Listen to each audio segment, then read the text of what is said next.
Don't worry, Ginger said. We can tell you have a lot on your mind. We'll be out of your hair soon.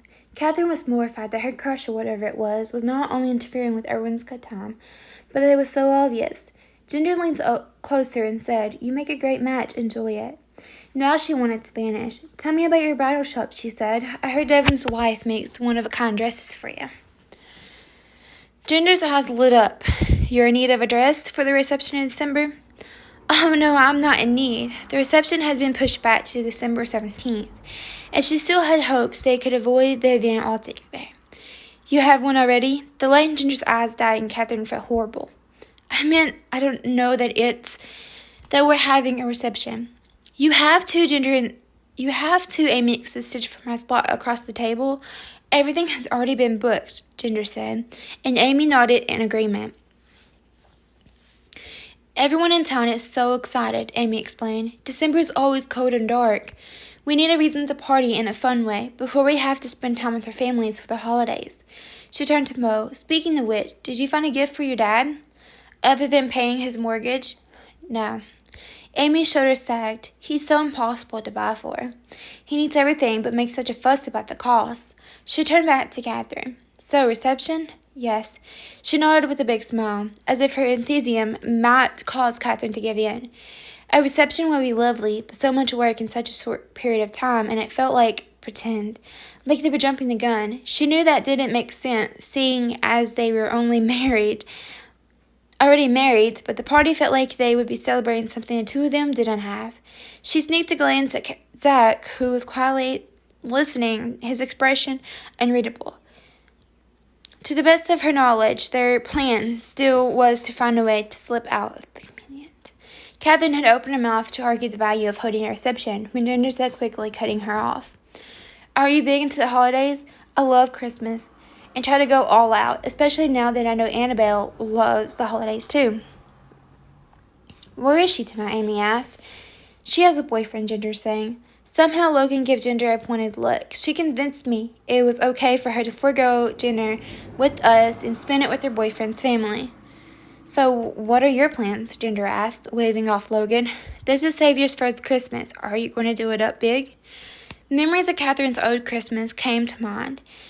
The new bicycle, where she later discovered had been stolen from a girl in her grade who lived one block over. The holiday trips where her father took them to exotic locals. And upon arrival back at the British border, she'd been questioned heavily about what her father had done while away, where he'd gone, who had he seen, where they stayed at, and what all was in the suitcase uptorn on the counter in front of them. The month of December was always filled with big, loud celebrations, where her father pulled out his accordion and played for their guests. The house filling with music and the sound of singing. But as the night wore on, as her father and his associates drank too much, brawls would intensively break out, destroying the feelings of warmth and joy that had been building all night. Since Catherine had left home, Christmas had been quite a non-event, one where she hoped her favorite takeout place would remain open for the holiday. I like a quiet Christmas, she said. Compared to the fuss she'd grown up with, she definitely preferred something peaceful and low-key. I did too, Zach stated, and Catherine almost wished he said the opposite. It's all I've ever known. Big ones are just more stressed. More stuff, more expectation, more fights, and more disappointment, Catherine said. A bit too forcefully, she inhaled and tried for a smile, putting her focus on Savior in hopes that the sudden welling up in her eyes would go unnoticed. She'd always envied families who seemed to have these wonderful, cozy Christmases filled with love and joy. Despite the unorthodox relationship she had with Zach, she hoped to be able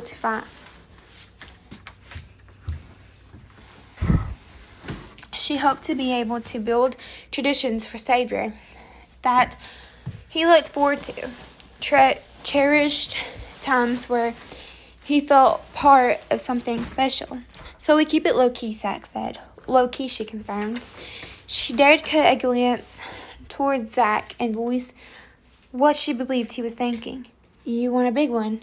Nah, you do. I want low-key. He paused for a split second. What is low-key? Presents within your price range. Smart. 1 or 2 outings over the holidays. You don't want to wear yourself out.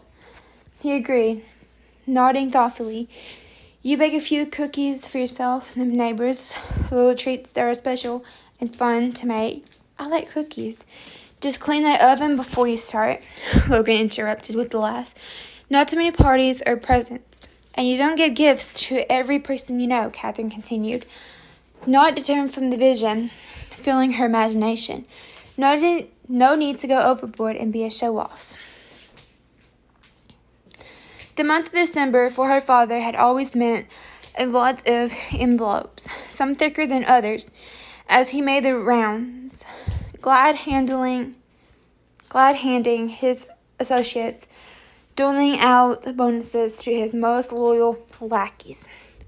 He came home with enough of those filled envelopes for himself, bribes and payments for grants, his protection to businesses around the neighborhood, that he could have bought her the stolen bike. Plus, a few more for luck. Pushing aside her bitterness, Catherine focused on her Christmas Day dream for her and Savior. It was simple, but especially exactly what she felt the holiday should be.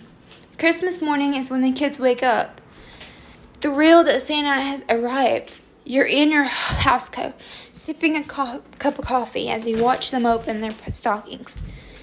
Then have a delicious British breakfast of bangers and mashed something before or after they open the gifts. She could feel it, the sense of calm content.